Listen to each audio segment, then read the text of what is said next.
کچھ پتہ نہیں چلتا کہ لیک البرٹ سے آنے والا پانی کہاں گیا اور کہاں سے دلدلوں کا پانی نکل کر نیل میں شامل ہو گیا۔ لیکن ایک سوال تو یہ بھی ہے کہ صد کی ان دلدلوں میں پانی کہاں سے آ رہا ہے؟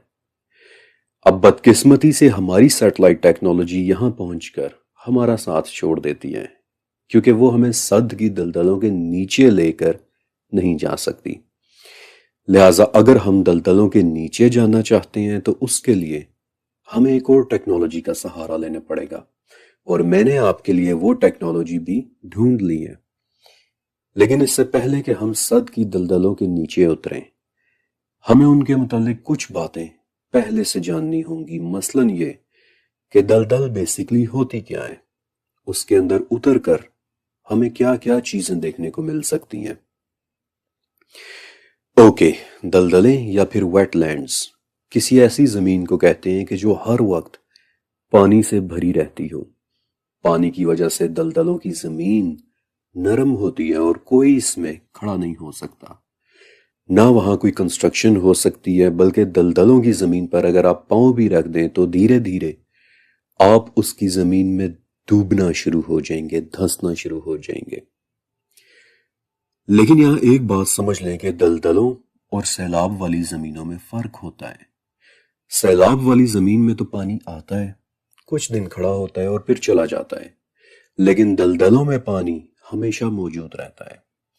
دلدلوں کا اپنا ایک ایکو سسٹم ہوتا ہے، یعنی دلدلوں میں جو گھاس، پودے اور ویجیٹیشن اگتے ہیں وہ دلدلوں کے علاوہ اور کہیں نہیں اگتے۔ اس وقت ہماری دنیا میں سوائے انٹارکٹیکا کے کہ جو مکمل طور پر برف سے ڈھکا ہوا ایک بر اعظم ہے، سوائے اس کے اس وقت باقی 6 کے 6 بر اعظموں پر دلدلیں یا پھر ویٹ لینڈز موجود ہیں۔ لیکن ہو سکتا ہے کہ اس پوائنٹ پر آپ نے ایک بات سوچی ہو کہ اگر دلدلوں میں نہ تو کنسٹرکشنز ہو سکتی ہیں اور نہ ہی وہاں کوئی چیز بنائی جا سکتی ہے اور نہ ہی وہاں کوئی کھڑا ہو سکتا ہے، تو پھر اللہ تعالیٰ نے دلدلوں کو بنایا ہی کیوں؟ حالانکہ قرآن پاک میں تو آتا ہے کہ آسمانوں اور زمین کی پیدائش میں کچھ بھی بے مقصد نہیں ہو سکتا، تو پھر دلدلوں کا کیا مقصد ہوگا؟ ایکچولی مقصد ہے، اور وہ یہ کہ دلدلیں پیچھے سے آنے والے سیلاب کے بڑے بڑے ریلوں کا زور توڑ دیتی ہیں۔ دلدلیں زمین کو سیلاب سے سیکیور رکھتی ہیں۔ اوکے، دلدلوں کے متعلق میں نے آپ کو بتا دیا، اور اب ہمارا مین سوال کہ دلدلوں میں ہر وقت کھڑا رہنے والا پانی آخر آتا کہاں سے ہے؟ تو اس پانی کے کئی سورسز ہوتے ہیں۔ بعض اوقات بارشوں سے بھی یہ پانی آتا ہے، لیکن بارشیں تو ہر وقت نہیں ہوتی۔ پھر سیلاب بھی دلدلوں میں پانی لاتے ہیں، لیکن سیلاب بھی ہر وقت تو نہیں آتے۔ لیکن دلدلوں میں پانی ہر وقت موجود رہتا ہے، اور یہی ہمارا سوال ہے کہ یہ پانی آتا کہاں سے ہے۔ لیکن آپ کو ایک بہت ہی دلچسپ بات بتاؤں کہ دلدلوں میں کھڑا وہ پانی کہ جو آپ کو نظر آ رہا ہے اسے سرفیس واٹر کہتے ہیں، اور یہ دلدلوں کا صرف ایک چھوٹا سا حصہ ہے، جبکہ دلدلوں کا اصل پانی ان کی تہوں میں زمین کے اندر چھپا ہوا ہوتا ہے۔ زمین کے اندر سے پانی کی ایک بڑی مقدار نکل کر دلدلوں کے ذریعے دریائے نیل میں شامل ہو رہی ہے، اور وہیں زمین کے نیچے دریائے نیل کا سورس چھپا ہوا ہے، اور وہ کیا ہے؟ وہ راز جاننے کے لیے آپ کو میرے ساتھ ان دلدلوں کے اندر اترنا پڑے گا۔ لیکن اس سے پہلے کہ ہم دلدلوں میں اتریں، ایک چھوٹی سی بات میں آپ کو پہلے بتا دینا چاہتا ہوں، اور اس بات کو اپنے ذہن میں رکھنا ہے، کیونکہ آگے چل کر یہ بات بہت زیادہ اہم ہو جائے گی۔ دیکھیں، جیولوجی کے اعتبار سے، یعنی زمین کی سائنٹیفک سٹڈی کے اعتبار سے، دلدلیں نہ تو زمین میں آتی ہیں اور نہ ہی پانی میں، بلکہ یہ زمین اور پانی کے درمیان ایک ٹرانزیشن کے طور پر دیکھی جاتی ہیں۔ زمین اور پانی کے درمیان ایک طرح کے لنک کے طور پر، ایک طرح کا کنیکشن، اور اس بات کو اپنے ذہن میں رکھنا ہے۔ اوکے، اب یہاں سے آگے ہم دلدلوں کے نیچے اترنے والے ہیں، لیکن سیٹلائٹ کے ذریعے آسمانوں میں اڑنا تو بہت آسان تھا۔ آسمان خالی ہوتا ہے، لیکن دلدلوں میں اترنا اتنا آسان ہونے والا نہیں۔ جیسے جیسے ہم نیچے اترتے جائیں گے، ویسے ویسے ہمارے اوپر زمین اور پانی کا وزن بڑھتا چلا جائے گا۔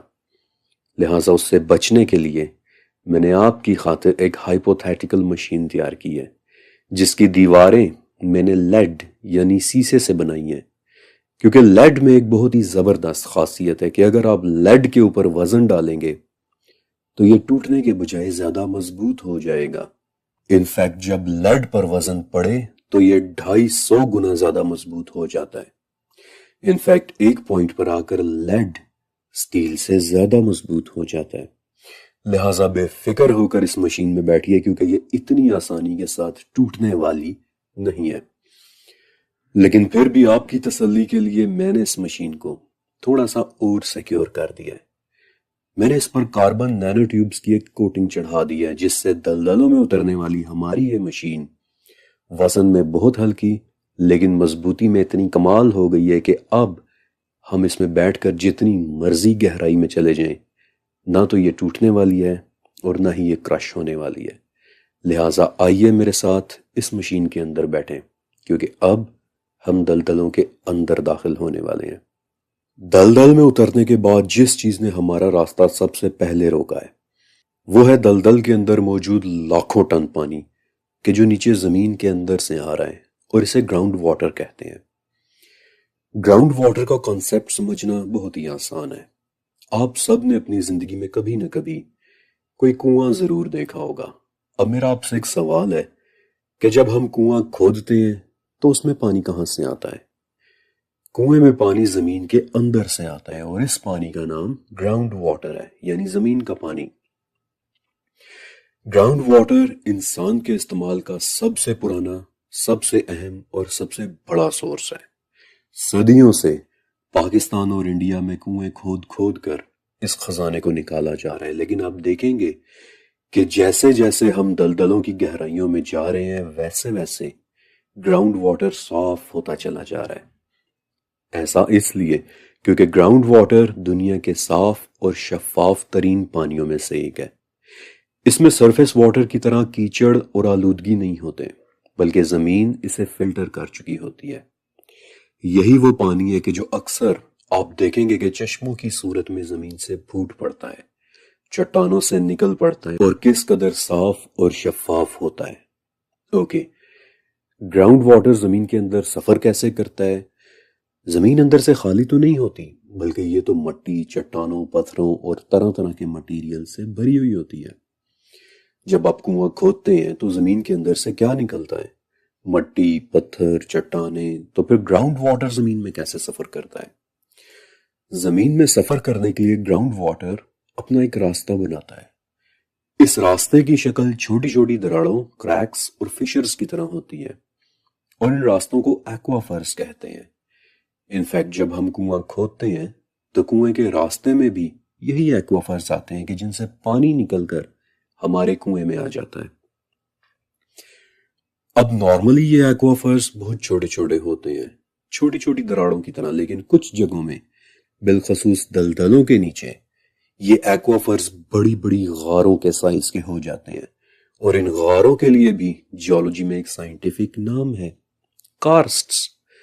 اور صد کی دلدلوں کے نیچے کی ان غاروں میں ایک بہت ہی خوبصورت راز چھپا ہوا ہے۔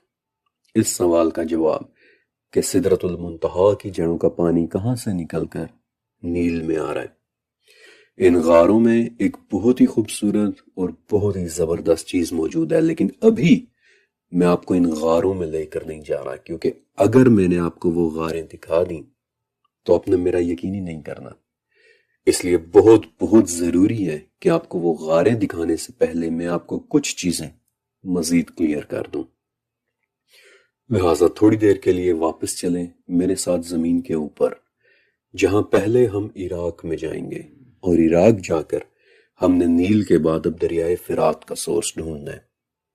فرات سائز میں نیل سے آدھا لمبا یعنی 3000 کلومیٹر لمبا ایک دریا ہے، اور یہ دریا حضرت ابراہیم علیہ السلام کے زمانے سے بھی پہلے سے مقدس مانا جاتا رہا ہے۔ پچھلے کئی ہزار سال سے فرات کا دریا ترکی، شام اور عراق کی زمینوں کو پانی دے رہا ہے۔ فرات ہی کے کنارے اس دنیا کا سب سے پرانا شہر آباد ہوا تھا، یعنی سمرہ کے لوگوں کا شہر۔ اوکے، اب اگرچہ نیل کی نسبت فرات سائز میں تو چھوٹا ہے، لیکن نیل کی نسبت فرات کہیں زیادہ کمپلیکیٹڈ دریا ہے، اور آپ دیکھیں گے کہ اسے ہم نیل کی طرح اتنی آسانی کے ساتھ ریورس ٹریک نہیں کر سکتے، بلکہ سچ کہوں تو فرات پر اپنے ریسرچ ورک کے دوران مجھے صرف اس کی ریورس ٹریکنگ میں ہی کئی دن لگ گئے تھے، کیونکہ فرات کے محض کوئی ایک یا دو سورسز نہیں ہیں، لیکن پھر بھی پہلے کی طرح ہم اپنا سفر بہت سادہ سے انداز میں شروع کریں گے، پرشین گلف یعنی خلیج فارس کے اوپر سے، کیونکہ یہاں فرات ختم ہو رہا ہے، اور یہاں سے سفر شروع کرنے کا فائدہ یہ ہے کہ آگے کا سارا راستہ فرات ہماری آنکھوں کے سامنے رہے گا۔ اوکے، اب یہ نام کہ جو آپ نقشے پر لکھے دیکھ رہے ہیں، یہ میں نے خود سے مارک کیے ہیں۔ گوگل پر آپ کو اس طرح کی نیمنگ کنونشن نہیں ملے گی، یہ میرے اپنے بنائے ہوئے کسٹم میپس ہیں جنہیں میں نے آپ کی آسانی کے لیے بنایا ہے۔ تو چلے آئیں آسمانوں میں اڑتے ہوئے شروع کرتے ہیں ہم اپنا یہ دلچسپ سفر۔ پرشین گلف کے بعد ہمارا سب سے پہلا سٹاپ ہے شط العرب کانفلوئنس۔ یہ دنیا کی مشہور ترین جگہوں میں سے ایک ہے، اور عراق میں جنگ شروع ہونے سے پہلے یہاں بہت سارے ٹورسٹس گھومنے کے لیے آیا کرتے تھے، کیونکہ یہ وہ جگہ ہے کہ جہاں دریائے دجلہ اور دریائے فرات آپس میں ایک دوسرے کے ساتھ مل جاتے ہیں۔ اور جیسا کہ میں نے بتایا کہ یہ میرے کسٹم میپس ہیں، گوگل میں آپ کو اس طرح کی نیمنگ کنونشن نہیں ملے گی، بلکہ دیکھیں کہ میں نے یہاں دجلہ لکھا ہوا ہے تاکہ آپ کو آسانی کے ساتھ سمجھ آ جائے، حالانکہ گوگل میپس پر آپ کو یہاں ٹیگریس لکھا ہوا ملے گا۔ ایسے ہی آپ کی آسانی کے لیے یہاں پر میں نے فرات لکھا ہوا ہے، جبکہ گوگل پر آپ کو یہاں یوفریٹس لکھا ہوا ملے گا، اور یہ والا یوفریٹس یعنی فرات ہی وہ دریا ہے کہ جسے ہم نے ریورس ٹریک کرنا ہے، کیونکہ حدیث کے مطابق اس دریا کا سورس بھی نیل کی طرح ہی سدرۃ المنتہا کی جڑیں ہیں۔ تو چلے آئیں شروع کرتے ہیں ہم فرات کی اپنی ریورس ٹریکنگ۔ اب ویڈیو میں تو آپ بہت تیزی کے ساتھ ٹریکنگ ہوتی دیکھ رہے ہیں، لیکن اپنے ریسرچ ورک کے دوران دھیرے دھیرے بہت ہی دھیان سے، بہت ہی توجہ سے میں نے فرات کو ریورس ٹریک کیا تھا، اس کے ایک موڑ کو سٹڈی کیا تھا، اور شط العرب کے بعد جو اگلا اہم سٹاپ کہ جو میرے راستے میں آیا وہ دراصل ایک ڈیم ہے جسے 1960s کے دور میں ترکی نے بنوایا تھا۔ اب یہاں تک اس سفر کا سب سے آسان حصہ تھا، لیکن یہاں سے آگے چیزیں بہت زیادہ کمپلیکیٹڈ ہونا شروع ہو جاتی ہیں۔ اس ڈیم کا نام کیبان ڈیم ہے، اور اب مسئلہ یہ ہے کہ اس میں کئی جگہوں سے پانی آ کر اکٹھا ہو رہا ہے۔ اب فرات کے کئی سورسز بن چکے ہیں، آپ ویڈیو میں دیکھ ہی رہے ہوں گے کہ اس ڈیم میں کاراسو دریا سے بھی پانی آ رہا ہے، پولومر ندی سے بھی پانی آ رہا ہے، مورات دریا سے بھی پانی آ رہا ہے، یعنی ٹیکنیکلی 3 بڑے سورسز فرات میں اپنا اپنا پانی ڈال رہے ہیں۔ لیکن مزے کی ایک بات بتاؤں کہ سدرۃ المنتہا کی جڑوں تک پہنچنے کی خاطر میں نے ایکچولی ان تینوں سورسز کو علیحدہ علیحدہ سے ریورس ٹریک کیا تھا، اور پیچھے بیک گراؤنڈ میں آپ کو نظر بھی آ رہا ہوگا کہ کیسے میں نے جگہ جگہ مارکنگ کی ہوئی ہے، توزولا واٹر ہیڈ، کاراسو واٹر ہیڈ وغیرہ وغیرہ۔ لیکن وہاں میں آپ کو لے کر نہیں جاؤں گا، کیونکہ وہاں ہمارے کام کی کوئی بھی چیز نہیں ہے۔ لیکن جو جگہ ہمارے کام کی ہے وہ ہے یہ تیسرا دریا مورات، جسے میں نے بہت دھیان سے ریورس ٹریک کیا اور نوٹس کیا کہ یہ دریا شروع ہوتا ہے ترکی کے ان پہاڑوں سے کہ جنہیں آرمینین ہائی لینڈز کہتے ہیں۔ یہ جگہ آرمینیا کے بہت قریب ہے، اور یہاں کے کچھ علاقوں میں آج بھی آرمینین زبانی بولی جاتی ہے، لہٰذا اپنی ریسرچ کو مزید پاورفل بنانے کے لیے میں نے کچھ حد تک آرمینین زبان اور کلچر کو بھی اسٹڈی کیا تھا کہ شاید مجھے مورات دریا کے متعلق کوئی لیڈ مل جائے، اور اللہ کا شکر ہے کہ اس نے میرے دل میں یہ خیال ڈالا۔ قدیم آرمینین زبان میں مورات کا مطلب ہوتا ہے وہ پانی کہ جو دلدلوں سے نکلے، اور واقعی مورات کے شروع سے لے کر فرات میں شامل ہونے تک راستے میں کم سے کم 5 بڑے دلدلی سسٹمز آتے ہیں کہ جہاں زمین کے اندر سے پانی نکل کر پہلے مورات میں اور وہاں سے آگے پھر فرات میں شامل ہو رہا ہے۔ اور آپ یہ دیکھ سکتے ہیں کہ میں نے ان تمام دلدلی سسٹمز کو مارک بھی کیا ہوا ہے، مارش سسٹم 1، مارش سسٹم 2 وغیرہ کے نام سے انہیں نام دیے ہوئے ہیں۔ بالکل نیل کی طرح فرات کے پانی کا کچھ حصہ بھی زمین کے اندر سے آ رہا ہے، ان غاروں سے کہ جو پانی سے بھری ہوتی ہیں، ایگزیکٹلی وہی غاریں جن کے اندر ایک بہت ہی زبردست چیز موجود ہے اور جسے ابھی تک میں نے آپ سے چھپا کر رکھا ہوا ہے. لیکن آپ ایک بڑی ہی مزے کی چیز دیکھنا چاہتے ہیں. ویسے تو وہ چیز ہمارے آج کے اس ٹاپک سے ریلیٹڈ نہیں ہے، لیکن آپ کو پتہ ہے کہ اس وقت ہم کہاں کھڑے ہوئے ہیں؟ مورات دریا کے اس حصے میں کہ جہاں زمین کے نیچے سے پانی نکل نکل کر فرات میں جا رہا ہے، رائٹ؟ لیکن آپ کو ایک بہت ہی مزے کی بات بتاؤں. ذرا پہلے مجھے اپنا یہ میپ سیٹ کر لینے دیں، پھر میں آپ کو ایک بہت ہی زبردست چیز دکھاتا ہوں. اوکے، اس وقت میپ پر دیکھیں آپ کو کیا نظر آ رہا ہے. مورات دریا کا سورس یعنی کہ وہ جگہ جہاں سے مورات شروع ہوتا ہے، اور پھر راستے میں آنے والے 5 مارش سسٹمز یعنی کہ دلدلیں. لیکن غور سے دیکھیں، آپ کو پتا ہے کہ آپ کہاں کھڑے ہیں؟ آپ کو پیچھے ایک پہاڑ نظر آ رہا ہے کہ جس کی چوٹی برف سے ڈھکی ہوئی ہے. آپ کو پتا ہے کہ وہ کون سا پہاڑ ہے؟ یہاں سے صرف 80 کلومیٹر دور وہ پہاڑ مشہور ماؤنٹ جودی ہے کہ جہاں سورہ ہود کے مطابق حضرت نوح علیہ السلام کی کشتی رکی تھی. یہی وہ جگہ ہے کہ جس کے متعلق مشہور ہے کہ یہیں پر زمین نے وہ سارا پانی اپنے اندر کھینچ لیا تھا کہ جس نے پوری دنیا کو 40 دن تک سیلاب میں ڈبوئے رکھا تھا. وہ طوفان کہ جس میں حضرت نوح علیہ السلام کی کشتی جانوروں اور انسانوں کو لے کر پانی کی پہاڑوں جتنی بڑی بڑی لہروں میں یہاں سے وہاں اور وہاں سے یہاں ہچکولے کھاتی رہی تھی اور بالآخر سورہ ہود کے مطابق جودی پہاڑ پر ٹھہر گئی تھی. اور یہی ہے وہ جودی پہاڑ کہ جو اس وقت آپ کو بیک گراؤنڈ میں صرف 80 کلومیٹر دور نظر آ رہا ہے. میں جانتا ہوں کہ یہ ٹاپک ہماری آج کی قصے سے ریلیٹڈ نہیں ہے، لیکن اس وقت ہم ایک ایسی جگہ پر کھڑے ہیں کہ جہاں دوبارہ شاید ہمارا آنا نہ ہو. اس لیے مجھے اجازت دیں کہ میں آپ کو تھوڑی دیر کے لیے جودی پہاڑ پر اپنے ساتھ لے جاؤں، کیونکہ وہاں میں آپ کو ایک بہت ہی دلچسپ چیز دکھانا چاہتا ہوں. اور چونکہ مجھے امید تھی کہ آپ مجھے منع نہیں کریں گے، اس لیے میں نے پہلے سے ہی آپ کو جودی پہاڑ پر لے جانے کی تیاری کر کے رکھی ہوئی تھی. اوکے، اب جو میں آپ کو بتانے والا ہوں اسے میں 100% انڈورس نہیں کرتا، یعنی کہ میں یہ نہیں کہتا کہ یہ سب 100% سچ ہے. لیکن اب چونکہ ہم جودی پہاڑ پر موجود ہیں اس لیے میں آپ کو یہاں ایک بڑی دلچسپ چیز ضرور دکھا دینا چاہتا ہوں. جودی پر اس وقت 3 مشہور لینڈ مارکس ہیں. سب سے پہلے لینڈ مارک کا نام ہے نوآز آرک یعنی نوح علیہ السلام کی کشتی. یہ دراصل جودی پہاڑ پر بنا ایک عجیب سا نشان ہے. اگر آپ اس لینڈ مارک پر کلک کریں تو آپ دیکھیں گے کہ یہ جودی کی زمین پر بنی ایک عجیب سی لینڈ فارمیشن ہے کہ جس کی شکل واقعی کسی بہت بڑی کشتی کے جیسی ہے. اور بہت سارے ریسرچرز یہ بات کہتے ہیں کہ یہ ایکچولی حضرت نوح علیہ السلام کی کشتی کا فاسل ہے کہ جو یہاں ٹھہر گئی تھی اور پھر ہزاروں سال تک یہاں ٹھہری رہی اور ایونچولی ایک فاسل میں تبدیل ہو گئی. بہت سارے لوگ ایسا کہتے ہیں، لیکن کیا یہ سچ ہے یا نہیں آج اس ٹاپک کو چھیڑنے کا وقت نہیں ہے، ورنہ قسط بہت بہت لمبی ہو جائے گی. لیکن چونکہ اب ہم جودی پہاڑ پر آئے ہوئے ہیں اس لیے چلیں سرسری طور پر میں آپ کو یہ چیزیں بھی دکھا دیتا ہوں. اسی طرح جودی کے دوسری طرف بھی نوآز آرک اور نوآز آرک نیشنل پارک کے نام سے 2 مزید لینڈ مارکس ہیں. اور اگر میں ان پر کلک کر کے ان کی امیج فائلز اوپن کروں تو آپ دیکھیں گے کہ یہاں پر بھی ایک عجیب سی لینڈ فارمیشن ہے کہ جو واقعی دیکھنے میں کسی بہت بڑی کشتی کی طرح لگتی ہے. اور یہ کہ یہاں بہت سارے لوگ آج بھی ٹورزم کے لیے جاتے ہیں.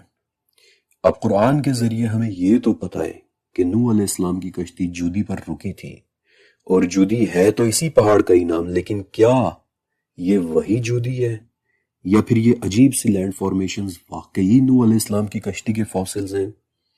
یہ ہمارا آج کا ٹاپک نہیں ہے، اس لیے اس بارے میں آپ کو پھر کبھی بتاؤں گا. بائی دی وے ایک بات تو ہے کہ قرآن کے مطابق نوح علیہ السلام کی کشتی جودی پر ہی رکی تھی، اور ٹھیک اسی آیت سے یہ بھی پتہ چل جاتا ہے کہ زمین نے اپنا پانی واپس اپنے اندر جذب کر لیا تھا. اور اس جگہ سے صرف 80 کلومیٹر دور سے فرات کا سورس شروع ہو رہا ہے، وہی فرات جس کا پانی سدرۃ المنتہا کی جڑوں سے نکل رہا ہے. کچھ تو ہے کہ جو پہاڑوں، زمین اور پانیوں میں ایک پراسرار سا کنیکشن پیدا کر رہا ہے. کچھ تو ہے پہاڑوں، پانیوں اور زمین میں کہ جو اتنی حیران کن چیزیں کر رہا ہے۔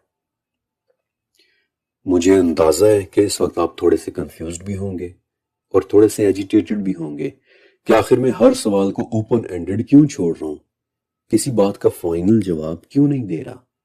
لیکن میں آپ سے وعدہ کرتا ہوں کہ ایک مرتبہ جب آپ ان تمام چیزوں کو علیحدہ علیحدہ سمجھ گئے، تب جب میں آپ کے سامنے جواب رکھوں گا، اس وقت آپ کی آنکھوں کے سامنے ایک بہت بہت بہت خوبصورت تصویر بننا شروع ہوگی، اور ہر چیز آپ پر چاند کی روشنی کی طرح کھل کر واضح ہو جائے گی۔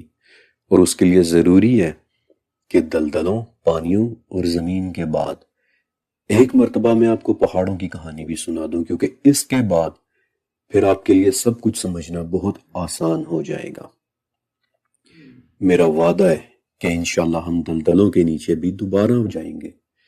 میں آپ کو وہ غاریں بھی دکھاؤں گا کہ جہاں سے اس وقت میں آپ کو واپس لے آیا تھا، لیکن اس سے پہلے میں چاہتا ہوں کہ ایک مرتبہ آپ پہاڑوں کی کہانی بھی سن لیں، کیونکہ یہ سب کچھ آگے چل کر ایک دوسرے سے کنیکٹ ہو جانا ہے۔ آپ کو وہ لسٹ یاد ہے کہ جہاں قرآن و حدیث میں پہاڑوں کے متعلق حیران کن باتیں بتائی گئی تھیں؟ وہ لسٹ بہت ضروری ہے، اور اگر آپ نے وہ نہیں دیکھی تو پہلے پچھلی قسط میں جا کر وہ لسٹ ضرور دیکھیے گا، کیونکہ یہاں سے شروع ہوتی ہے ایک بہت ہی دلچسپ کہانی، پہاڑوں کی کہانی۔ پہاڑوں کی کہانی انسان کی کہانی سے کہیں زیادہ پرانی ہے۔ پہاڑوں نے تاریخ میں ایک بہت اہم کردار ادا کیا ہے۔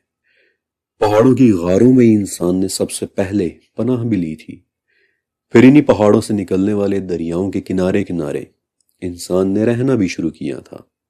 بعض کیسز میں پہاڑ ہی ملکوں کی جیو پولیٹیکل باؤنڈریز بھی بنے، یعنی اس دنیا کے کچھ ملک ایسے بھی ہیں کہ جن کے درمیان پہاڑ ہیں، اور یہی پہاڑ ان ممالک کی سرحدیں بھی بن گئے، مثلا ہمالیہ کے پہاڑ کہ جو شروع سے ہی چائنا اور انڈیا اور چائنا اور پاکستان کے درمیان ایک نیچرل باؤنڈری رہے ہیں، یا پھر ہندو کش کے پہاڑ کے جنہیں سکندر اعظم یعنی الیگزینڈر دی گریٹ نے انڈیا کی سرحدیں مان لیا تھا۔ لیکن پہاڑوں کو انسان نے صرف سرحدیں ہی نہیں بلکہ بعض اوقات بہت مقدس بھی مانا ہے۔ مثلا اسلام میں بھی کئی پہاڑوں کا ذکر بہت تقدس کے ساتھ آیا ہے۔ محمد الرسول اللہ صلی اللہ علیہ وآلہ وسلم پر پہلی وحی نازل ہوئی تھی پہاڑ پر۔ داؤد علیہ السلام کے ساتھ تسبیح کیا کرتے تھے کون؟ پہاڑ۔ دجال سے بچنے کے لیے لوگ کہاں جائیں گے؟ پہاڑوں پر۔ نبی کریم صلی اللہ علیہ وآلہ وسلم کا سفر معراج شروع ہوا تھا ایک پہاڑ سے کہ جسے آج ہم ٹیمپل ماؤنٹ کہتے ہیں۔ صالح علیہ السلام کی اونٹنی کہاں سے نکلی تھی؟ پہاڑ سے۔ میں ایک مرتبہ پھر سے کہہ رہا ہوں کہ پہاڑوں کے حوالے سے وہ پوری لسٹ ضرور دیکھیے گا کہ جو میں نے پچھلی قسط میں آپ کو دی تھی۔ لیکن صرف اسلامک اکاؤنٹس میں ہی نہیں بلکہ پہاڑوں کا تقدس آپ کو کئی دوسرے مذاہب میں بھی نظر آئے گا۔ مثلا جاپان میں ایک پہاڑ ہے ماؤنٹ فوجی، جہاں ہر سال ہزاروں لوگ اپنے مذہبی سفر کے لیے جاتے ہیں۔ جیسے ہندو مت میں یاترا کا کانسیپٹ ہے، بلکہ یاترا کی بات کریں تو اس وقت 4 مذاہب مثلا ہندوازم، بدھزم، جینزم اور بونزم ایسے ہیں کہ جن میں ایک پہاڑ انتہائی مقدس مانا جاتا ہے، ماؤنٹ کیلاش، جس کے متعلق وہ لوگ کہتے ہیں کہ یہاں شیو اور پاروتی ظاہر ہوئے تھے۔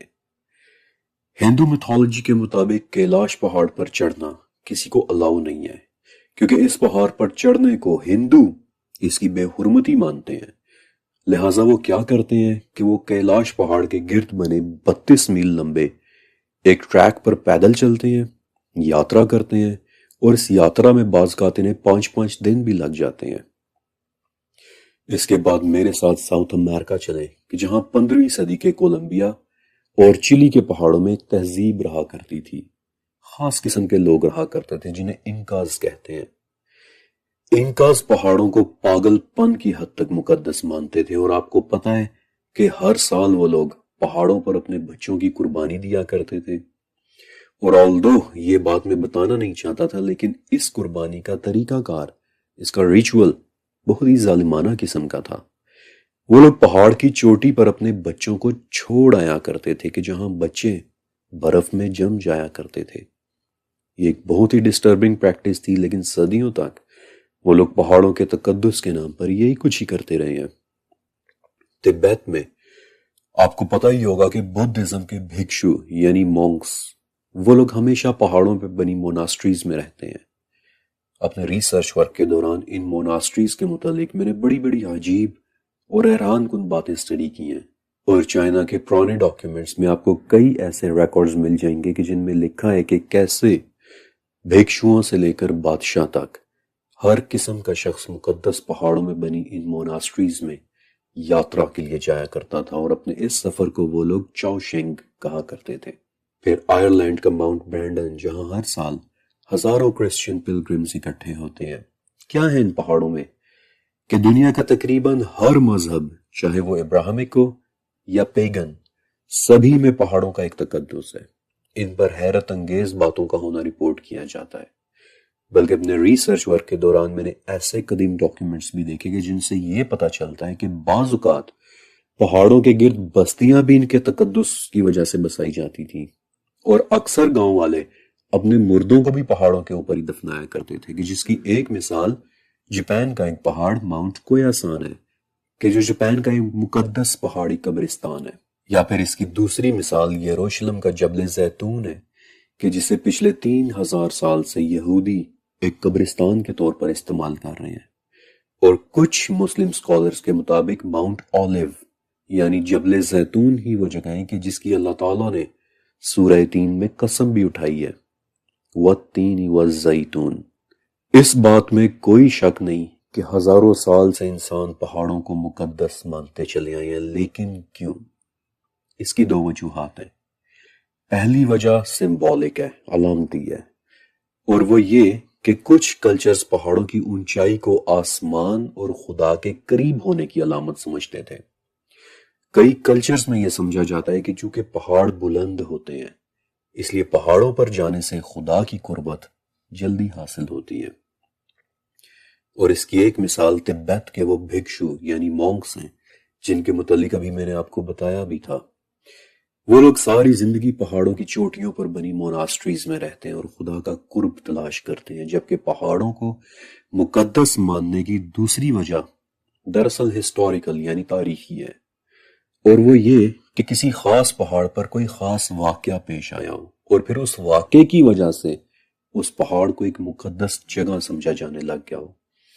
مثلا مسلمانوں کے لیے جبل نور، جہاں اسلامک اکاؤنٹس کے مطابق نبی کریم صلی اللہ علیہ وآلہ وسلم پر پہلی وحی نازل ہوئی تھی، اور پھر یہودی مذہب کہ جو اس وقت دنیا کے قدیم ترین مذاہب میں سے ایک ہے، اس میں کم سے کم 3 پہاڑ ایسے ہیں جن کے متعلق میں آپ کو بتا سکتا ہوں کہ وہ اپنے اوپر ہوئی بڑی بڑی باتوں کی وجہ سے مقدس مانے جاتے ہیں۔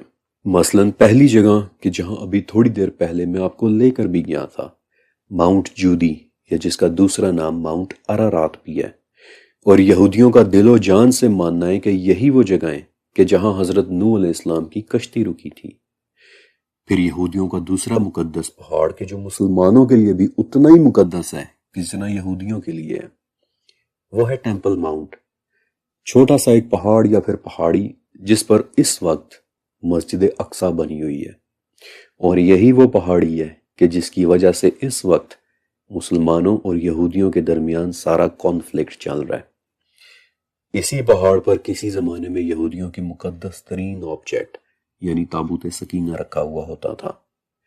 یہی وہ پہاڑی ہے کہ جو پوری دنیا کے یہودیوں کے لیے ایک قبلہ کی حیثیت رکھتی ہے۔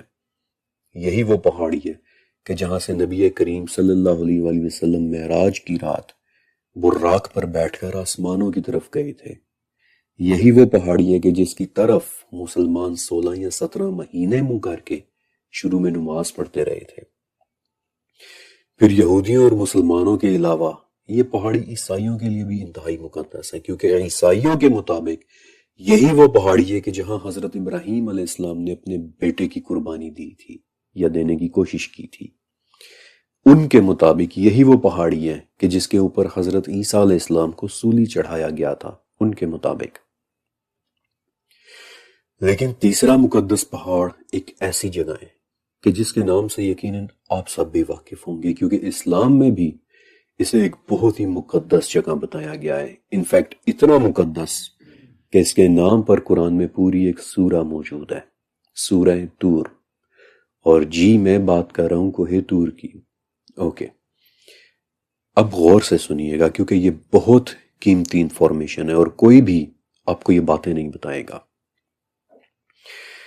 طور کو قرآن پاک میں کئی نام دیے گئے ہیں، طور سینا، طور سینین، الطور، اور ایک جگہ وادی طوا کا نام بھی دیا گیا ہے۔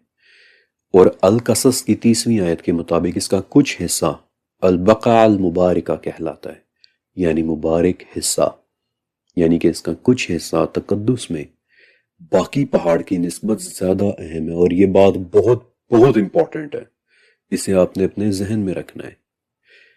القصص کے مطابق یہی وہ پہاڑ ہے کہ جس کے دائیں کنارے پر ایک درخت سے اللہ تعالیٰ نے حضرت موسیٰ علیہ السلام کو ایک آواز دے کر ان کے ساتھ کلام کیا تھا کہ اے موسیٰ، میں ہی ہوں اللہ، تمام جہانوں کا رب۔ یہی وہ پہاڑ ہے کہ جس کے اوپر موسیٰ علیہ السلام کو نبوت اور توریت کی تختیاں دی گئی تھیں۔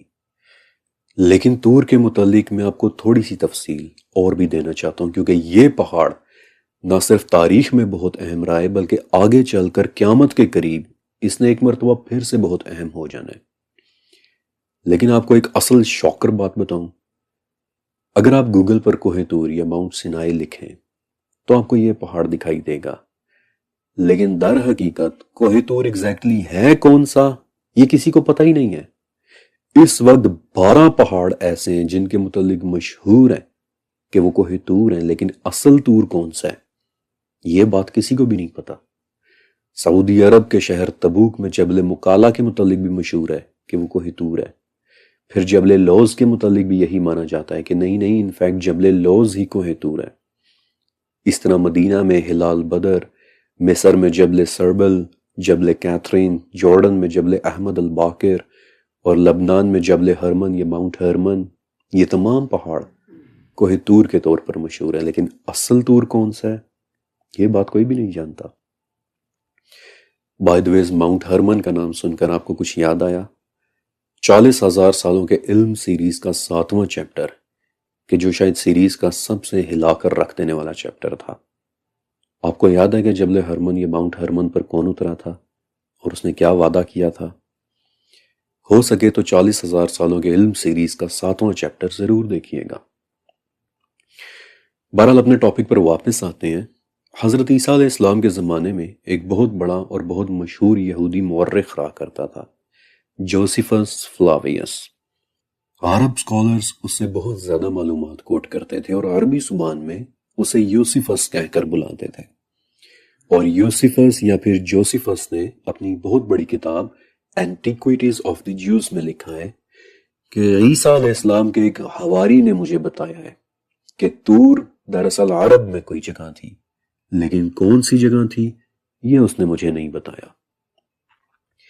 اب اگر آپ نے کبھی توریت پڑھی ہو تو بک آف ایکسوڈس میں اس واقعے کی ایک بہت گہری ڈسکرپشن لکھی ہوئی ہے کہ جب طور پر موسیٰ علیہ السلام کو تختیاں دی جا رہی تھیں، اور اس واقعے کی ڈسکرپشن میں انفیکٹ طور کی بھی ایک ڈسکرپشن لکھی ہوئی ہے کہ اس وقت طور ایک بادل میں لپٹا ہوا تھا، وہ ہل رہا تھا اور اس کے پاس دھواں بھی تھا، اور اس کے گرد کسی قسم کی کوئی بجلی بھی چمک رہی تھی، اور اس میں سے ایسی آواز آ رہی تھی کہ جیسی بادل گرجنے کی آواز ہوتی ہے۔ اور اسی وجہ سے ہیبریو یعنی عبرانی زبان میں طور کا ایک نام اور بھی ہے، ماؤنٹ ہورب، اور ہورب کا مطلب ہی ہوتا ہے حرارت سے چمکتی ہوئی کوئی جگہ۔ اور یہ ڈسکرپشن پڑھ کر یوں لگتا ہے کہ جیسے طور کسی قسم کا کوئی آتش فشاں پہاڑ تھا کہ جو اس وقت اپنے پھٹنے کے قریب تھا، لیکن وی ڈونٹ نو، کیونکہ الاعراف کے مطابق طور کوئی ایسی چیز بھی تھی کہ جسے ایک مرتبہ بنی اسرائیل کو ڈرانے کے لیے ان کے اوپر ہوا میں معلق بھی کر دیا گیا تھا۔ اور یہ ایک ایسی بات ہے کہ جس سے مجھے پرسنلی لگتا ہے کہ طور شاید پہاڑ سے بڑھ کر کچھ تھا، لیکن فی الوقت میں اس ٹاپک کو ہاتھ نہیں ڈال رہا ورنہ بات کہیں اور چلی جائے گی۔ بہرحال اس وقت جس پہاڑ کو طور سمجھا جاتا ہے اور جس کی تصویریں بھی ابھی میں نے آپ کو دکھائیں، یہ دراصل ایک نہیں بلکہ 3 پہاڑوں کا ایک گروپ ہے۔ ان 3 پہاڑوں کا نام ہے جبل موسیٰ، جبل کیتھرین اور راس الصفحہ، اور دور سے یہ تینوں پہاڑ ایک ہی لگتے ہیں، لیکن جیسے ہی آپ اس گروپ میں داخل ہوں تو اس وقت پتہ چلتا ہے کہ یہ دراصل ایک نہیں بلکہ 3 پہاڑ تھے۔ کچھ روایات میں یہ بھی آتا ہے کہ ایک مرتبہ نبی کریم صلی اللہ علیہ وآلہ وسلم نے بھی اس جگہ کو وزٹ کیا تھا، لیکن یہ سچ ہے یا نہیں ہم نہیں جانتے، اور نہ ہی ہم یہ جانتے ہیں کہ کیا واقعی یہی طور پہاڑ ہے یا نہیں۔ لیکن ایک پہاڑ اور ہے جس کے متعلق ہمیں کنفرم ہے کہ اس پر ایک عظیم الشان واقعہ پیش آیا تھا، اور وہ پہاڑ ہے مکے کا پہاڑ جبل نور، جس کے غار میں نبی کریم صلی اللہ علیہ وسلم پر 5 آیات کی صورت میں پہلی وحی نازل ہوئی تھی۔ اب حالانکہ جبل نور بہت زیادہ اونچا نہیں ہے، لیکن پھر بھی اس کی چوٹی تک پہنچتے پہنچتے 1 گھنٹے کا وقت لگ جاتا ہے۔ اس پہاڑ میں ایک غار ہے، غار ہرا۔ ہرا کا مطلب ہوتا ہے جواہرات کا گھر، اور جواہرات کا یہ گھر غار ہرا وہ جگہیں کہ جہاں نبی کریم علیہ السلام خلوت کے لیے جایا کرتے تھے۔ مسلمانوں کے لیے حرمین شریفین اور مسجد اقصی کے بعد جبل نور مقدس ترین مقام سمجھا جاتا ہے۔ ان 2 قسطوں کے اندر میں نے آپ کو ذہنی طور پر تیار کیا ہے، آپ کو وارم اپ کیا ہے، آپ کو وہ تمام انفارمیشن دی ہے کہ جسے جاننا بہت ضروری تھا۔ میں نے آپ کو نیل اور فرات ریورس ٹریک کر کے دکھائے، میں آپ کو اپنے ساتھ ان دلدلوں کے نیچے بھی لے کر گیا جہاں سے کچھ پانی نکل کر باہر نیل اور فرات میں شامل ہو رہا ہے، یعنی دلدلوں کے نیچے وہ بڑی بڑی غاریں کہ جو ہر وقت پانی سے بھری رہتی ہیں، اور انہی غاروں کے اندر نیل اور فرات کے پانی کا ایک راز چھپا ہوا ہے کہ جو ابھی تک میں نے آپ سے چھپا کر رکھا ہے۔ لیکن اس کے بعد ایک چیز اور تھی کہ جسے جاننا بے حد ضروری تھا، اور وہ تھے پہاڑ، کیونکہ آگے چل کر دریائے فرات میں سے ایک پہاڑ نہیں تو نکلنا ہے، اس لیے یہ سب جاننا بہت بہت ضروری تھا۔ اور اب بہت جلدی ہمارے سوال کے جواب بھی ہمارے سامنے آنے والے ہیں، لیکن اس سے پہلے چھوٹی سی ایک چیز بتانا ابھی باقی ہے، اور انشاءاللہ اگلی قسط میں پہلے میں آپ کو اس چھوٹی سی چیز کے متعلق بتاؤں گا، اور اس کے بعد پھر انشاءاللہ میں آپ کے سامنے وہ راز کھولوں گا کہ جسے جان کر ایک مرتبہ تو آپ کی آنکھیں بھی چمک اٹھیں گی۔ لہٰذا ملتے ہیں انشاءاللہ ایز ابو سو بلو سیریز کی اگلی قسط میں۔ اللہ حافظ۔ تو پیارے دوستو، یہ تھا ہمارا آج کا ویڈیو، سیزن کی 2 قسط۔ انشاءاللہ میرے پیارے بہن بھائیوں، سیزن کی 3 قسط میں بہت جلد لے کے آپ لوگوں کی خدمت میں حاضر ہو جاؤں گا۔ 3 قسط انشاءاللہ آپ لوگوں کی من کو بائے گا۔ 3 قسط میں آپ لوگوں کے لیے بہت کچھ ہے، وہ سب کے جو آپ نے اس سے پہلے نہ کبھی سنے ہیں نہ آپ نے کبھی جانا ہے۔ 3 قسط بہت ہی انٹرسٹنگ اور زبردست ہونے والا ہے۔ ابھی تک 4تھا قسط تو نہیں آیا ہے سیریز کا، مجھے امید ہے کہ 4تھا قسط مزید اس سے بھی زیادہ انٹرسٹنگ ہوگا، کیونکہ یہ جو سیریز ہے یہ میرے اور آپ کے ایمان کو تازہ کر دینے والی سیریز ہے، میرے اور آپ کے علم میں اضافے کا باعث بننے والی سیریز ہے، یہ بہت ہی نایاب سیریز ہے۔